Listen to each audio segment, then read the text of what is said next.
Secret societies, therefore, served a great number of purposes and were more widely and generally used than we recognize.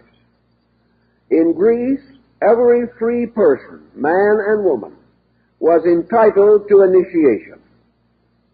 Consequently, it was not uncommon at the rites of Eleusis in Attica for 25,000 persons to be initiated at one ceremonial.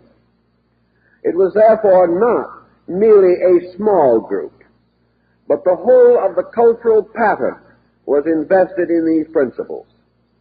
Naturally, there were smaller schools of specialized instruction, and by degrees, these schools became trade schools and union schools, protecting arts and crafts, demanding apprenticeships, and our entire concept of the apprenticeship system as a means of advancing skill in an art or science or craft.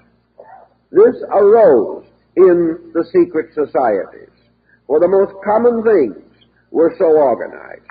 In early England, the tailors had their own secret society. So did the plumbers. Secret societies were not left entirely to abstract speculation. Men had a certain pride in their own achievements and a certain sense of responsibility for the quality of their work.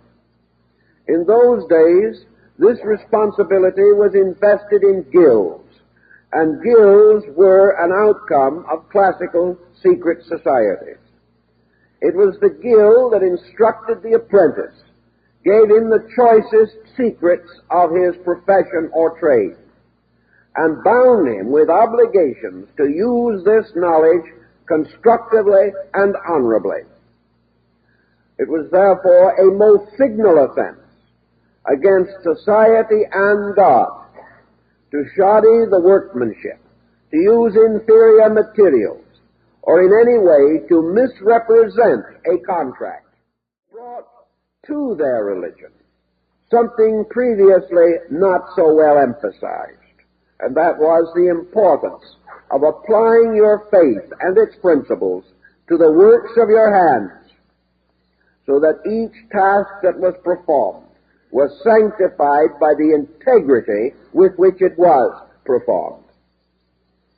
This type of condition has also drifted down to us in the form of trade unions, in the form of various labor organizations.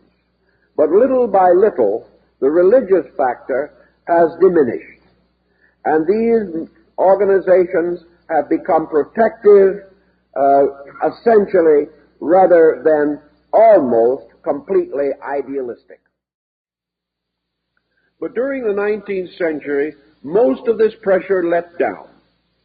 It looked as though the world was moving forward inevitably and magnificently toward a better state of things.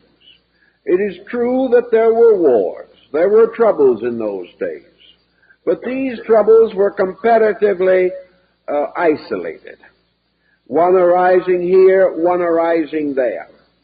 And most of these troublous situations were envisioned as means of accomplishing a further advancement of man by removing some obstacle to that advancement, or by binding divided and discordant groups into some larger and more comprehensive pattern. The general trend, therefore, was for the secret society to move into fields essentially less vital than that of an earlier date. We find them, therefore, strongly advancing on the levels of trade unions and guilds.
Divided, we will make whole, so it can be a common treasury for all.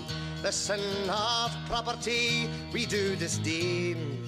No one has any right to buy and sell it for private gain. By theft and murder they took the land. Now everywhere the walls rise up at their command. They make the laws to chain us well.